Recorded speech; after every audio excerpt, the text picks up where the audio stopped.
नमस्कार दोस्तों, मेरा नाम है प्रदीप चौहान। बात समझनी है तो पूरी सुननी होगी। दोस्तों, एक कहावत बुजुर्ग अक्सर कहा करते हैं, हमने पढ़ी भी, आपने भी पढ़ी होगी, कि एक बेवकूफ़ दोस्त से लाख दर्जे अच्छा है एक समझदार दुश्मन। और ये बात फिलहाल देश के प्रधानमंत्री नरेंद्र मोदी को बहुत अच्छी तरह से समझ आ गई होगी, क्योंकि जिसे वो अपना करीबी मित्र बताते थे, जिसके लिए पहली बार विदेश में जाकर चुनाव प्रचार किया, वो डोनाल्ड ट्रंप फिलहाल जब से दोबारा राष्ट्रपति बने हैं अमेरिका के, तब से लगातार प्रधानमंत्री मोदी की फजीहत करवा रहे हैं। कभी टैरिफ को लेकर, तो कभी प्रधानमंत्री को रिसीव करने को लेकर, और अब भारत पाकिस्तान के बीच युद्ध विराम की घोषणा करके।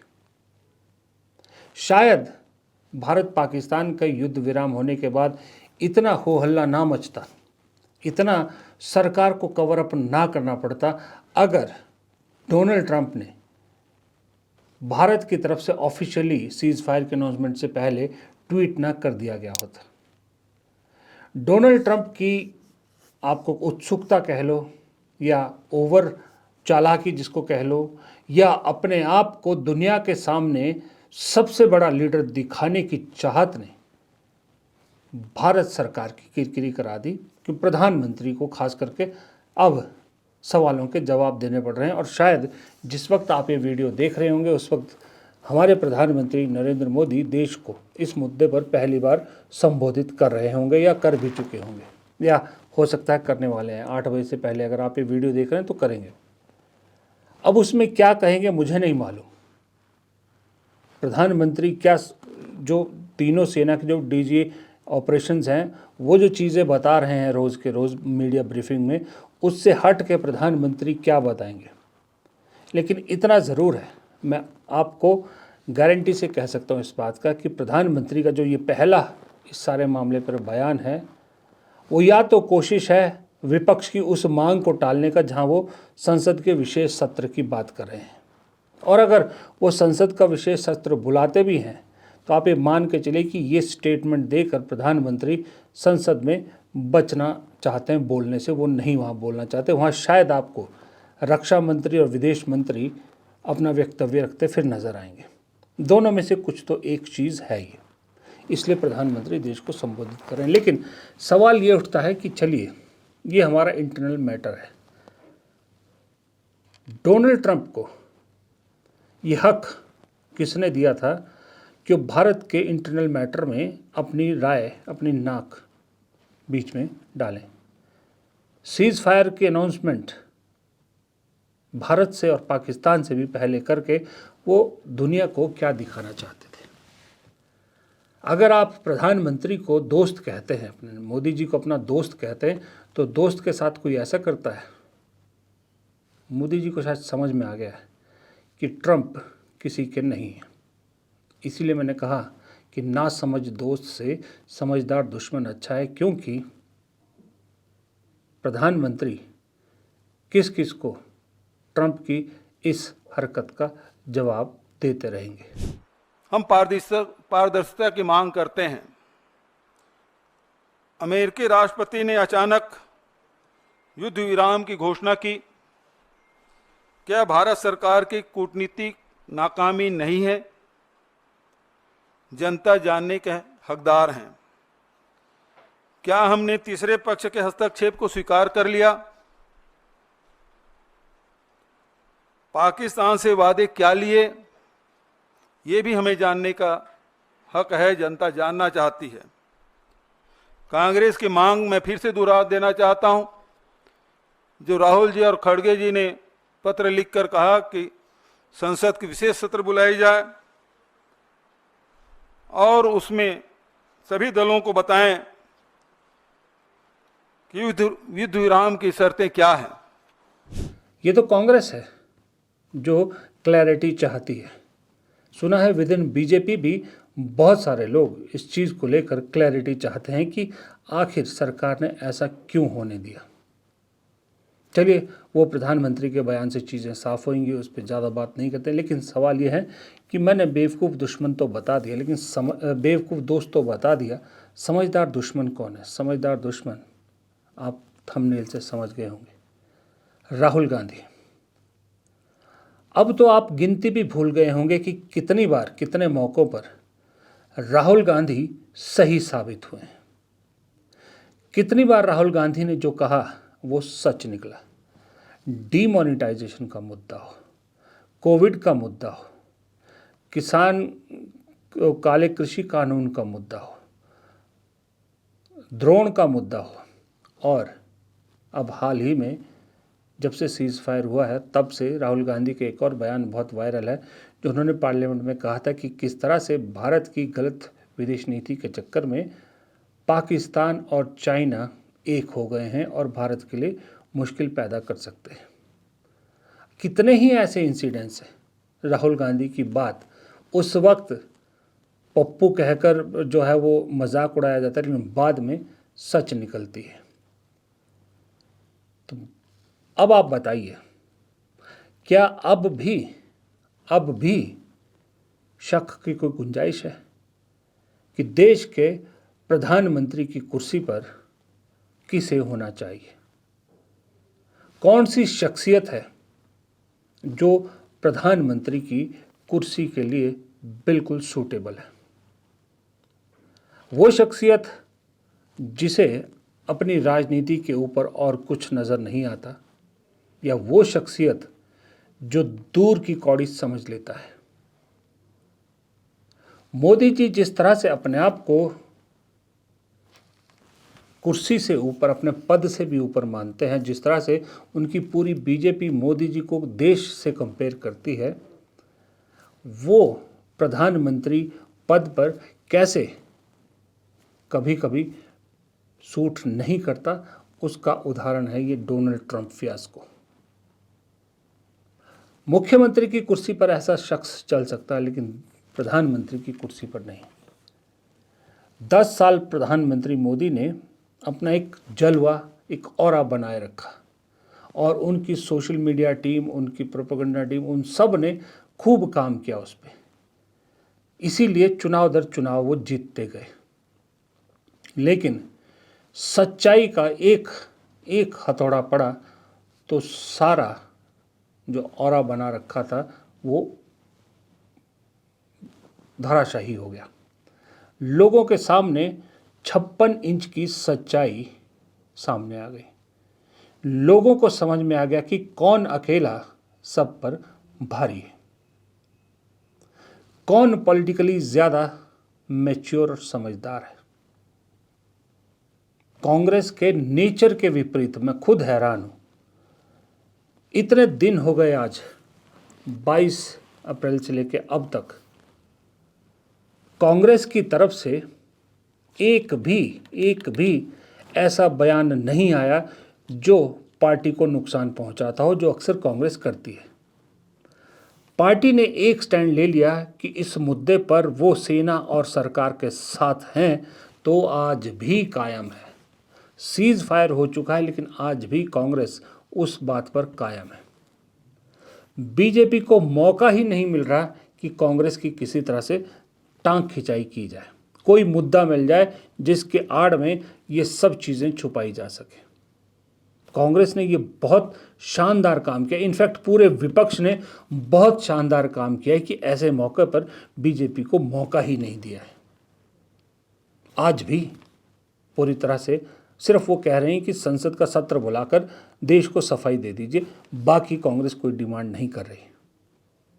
लेकिन इतना ज़रूर है कि जो अभी जिस तरह से सीज फायर को लेकर भारत में एक दुविधा की स्थिति है, शंका की स्थिति है, उस दौर में राहुल गांधी के बहुत से वीडियोस वायरल हो रहे हैं। इंदिरा गांधी से एक बार किसी ने पूछा, डू यू लीन लेफ्ट और राइट, मतलब आप दाएं लीन करती हैं बाएं लीन करती हैं? इंदिरा गांधी जी ने कहा, मैं हिंदुस्तान की प्रधानमंत्री हूं, मैं ना दाएं लीन करती हूं ना बाएं लीन करती हूं, पीठ पे सीधी खड़ी रहती हूं। ये हमारे जो नए प्रधानमंत्री हैं ये सीधा सामने मत्था टेक देते हैं। ये इंदिरा गांधी वाला वीडियो इसलिए वायरल हो रहा है क्योंकि जिस दिन सीज फायर हुआ उस दिन देश में एक आवाज़ गूंजी थी कि इंदिरा गांधी होना आसान नहीं है। बिल्कुल सही, इंदिरा गांधी होना आसान क्यों नहीं है और नरेंद्र मोदी होना आसान क्यों है? वो इसलिए कि इंदिरा गांधी जिस वक्त अमेरिका को मुंह तोड़ जवाब दे रही थी उस वक्त भारत की औकात नहीं थी कि अमेरिका तो छोड़िए किसी दूसरे यूरोपियन देश को भी आंखें दिखा सके। लेकिन वो इंदिरा गांधी थी जब ठाना कि पाकिस्तान को सबक सिखाना है, पाकिस्तान के दो टुकड़े करने हैं, तो चाहे वो अमेरिका हो चाहे कोई हो, दो टूक शब्दों में कहा था कि आपका हमारे आंतरिक मामलों से कोई लेना देना नहीं है। अमेरिका के राष्ट्रपति को, वहाँ के विदेश मंत्री को क्या सबक सिखाया था, अपनी बेइज्जती का कैसे बदला लिया था, ये हम सब ने पढ़ा है। वो थी इंदिरा गांधी और देश की पहली महिला प्रधानमंत्री थी। देश को बहुत अच्छी स्थिति में नहीं था, आर्थिक रूप से भी 1971 में कुछ बहुत मजबूत नहीं था भारत। इसलिए इंदिरा गांधी बनना मुश्किल है और नरेंद्र मोदी बनना इसलिए आसान है कि नरेंद्र मोदी को जब देश की कमान मिली तो देश दुनिया के टॉप इकोनॉमी में पहले ही पहुंच चुका था। प्रगति के रास्ते पर डॉक्टर मनमोहन सिंह इस देश को डाल चुके थे। इकोनॉमी ऊपर जा रही थी, जीडीपी ऊपर जा रही थी, विदेशी कंपनियां भारत में निवेश कर रही थी, देश के युवाओं को रोजगार के नए नए मौके मिल रहे थे। नरेंद्र मोदी जी को सिर्फ और सिर्फ उन चीज़ों को जारी रखना था और उन्हें आगे बढ़ाना था। टेक्नोलॉजी के मामले में, आईटी के मामले में, स्पेस के मामले में भारत दूसरे देशों के से आगे निकलकर अमेरिका, चीन और रशिया जैसे देशों के साथ बराबरी का हिस्सा ले रहा था। इकोनॉमी में भी इन बड़े देशों को चैलेंज कर रहा था। नरेंद्र मोदी जी को सिर्फ उन्हें उसी दिशा में चलाए रखना था और थोड़ा सा स्पीड को बढ़ाना था। इसलिए प्रधानमंत्री नरेंद्र मोदी को जो मिला थाली में सजा कर मिला था। सिर्फ उन्हें उस थाली को और बड़ा करना था और अच्छे से सजाना था, बाकी कुछ नहीं करना था। इसलिए नरेंद्र मोदी बनना ज़्यादा मुश्किल नहीं था। मुझे लगता उस वक्त चाहे राजनाथ सिंह प्रधानमंत्री बन जाते, चाहे अमित शाह भी प्रधानमंत्री बन जाते, कोई बीजेपी से प्रधानमंत्री बनता, तो भी आज देश यहीं होता जहां आज है। मैं यहाँ कांग्रेस या किसी और नेता का नाम ही नहीं ले रहा, मैं बीजेपी से कह रहा हूँ। बीजेपी से भी कोई भी नेता मोदी जी का और प्रधानमंत्री बनता तो भी देश आज इसी स्थिति में होता, आर्थिक रूप से भी और वैश्विक रूप से भी। तो इसलिए नरेंद्र मोदी बनना कोई मुश्किल बात नहीं थी। मुश्किल बात थी इंदिरा गांधी बनना। और इंदिरा गांधी को लेकर राहुल गांधी का वो बयान इसीलिए वायरल हो रहा है क्योंकि आखिरकार खून तो वही है। राहुल गांधी जब विदेशों की ज़मीन पर जाते हैं, वहाँ अपनी बात रखते हैं, तो बीजेपी उनको लेकर ऑब्जेक्शन करती है कि वो क्या बात करते हैं, देश की बुराई करते हैं, ये हो। और अल्टीमेटली वो बातें सच निकलती है। मीडिया को लेकर राहुल गांधी ने चाहे देश हो चाहे विदेश हो जो बात कही है, क्या वो गलत साबित हुई? इस ऑपरेशन सिंदूर के दौरान इस देश की मीडिया ने जो रोल अदा किया है, इस देश की मीडिया ने जो भूमिका निभाई है, दुनिया तो छोड़िए, भारत जो छोड़िए, खुद सरकार तक हैरान है कि ये मीडिया कवरेज कैसी है। मीडिया को रोकने के लिए बाकायदा आदेश जारी करने पड़ रहे हैं सरकार को। पिद्दी सा हमारा पड़ोसी देश आज भारतीय मीडिया का मजाक उड़ा रहा है, वहाँ पर मीम्स बनाए जा रहे हैं, रील्स बनाई जा रही हैं। दुनिया की मीडिया भारत की मीडिया की वॉर रिपोर्टिंग का एग्जाम्पल दे रही है कि क्या नहीं होना चाहिए जर्नलिज्म में, पत्रकारिता में क्या नहीं होना चाहिए, वो सिखाना हो तो भारतीय मीडिया का एग्जाम्पल दिया जा रहा है। और ये मीडिया ऐसा नहीं कि सुधर गई, अभी भी उसी लाइन पे लगी है। अब कवर अप करने की कोशिश कर रही है। और इस मीडिया को ये बात समझ में नहीं आ रही कि जितना ये कवर अप करने की कोशिश कर रही है, लोगों की शंका उतनी गहरी होती जा रही है, लोगों का अविश्वास उतना बढ़ता जा रहा है कि पर्दे के पीछे आखिर हुआ तो हुआ क्या। मैं, इस देश के लोग, इस देश की पॉलिटिकल पार्टीज, कोई भी सेना के शौर्य पर शक नहीं कर रहे। सेना जो रोज़ हमें दिखा रही है, हमें उस पर 110% विश्वास है। लेकिन सेना को राजनीतिक रूप में इस्तेमाल नहीं किया जा सकता। वो तो सेना वही बताएगी जो सच हुआ है। लेकिन पॉलिटिकल फ्रंट पर पर्दे के पीछे जो खेल हुआ है, वो तो सत्ता में बैठी पार्टी ही बता सकती है, सत्ता में बैठे मंत्री, प्रधानमंत्री बता सकते हैं। अविश्वास उस पर लेकर हो रहा है, सेना के शौर्य को लेकर किसी को कोई अविश्वास नहीं है। अब हमारे पड़ोसी पे देखिए, वो ऐसा पगला गया है कि इस सीज फायर को अपनी जीत बता रहा है। और मज़े की बात देखिए, वहाँ के एक बहुत बड़े क्रिकेटर हैं शाहिद अफरीदी। उनका एक वीडियो आता है कि सीज फायर के बाद किस तरह वो पूरे शहर में गाड़ी की, ओपन गाड़ी में बैठकर एक जुलूस निकाल रहे हैं, पाकिस्तान की जीत का जुलूस निकाल रहे हैं।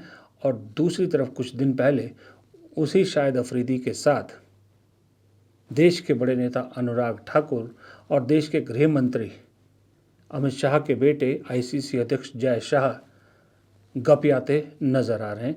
ये वीडियो आपकी स्क्रीन पे देख रहे हैं। अब आप बताइए, क्या कोई अनुराग ठाकुर के इस्तीफे की मांग करेगा? कोई जय शाह से सवाल जवाब कर रहा है?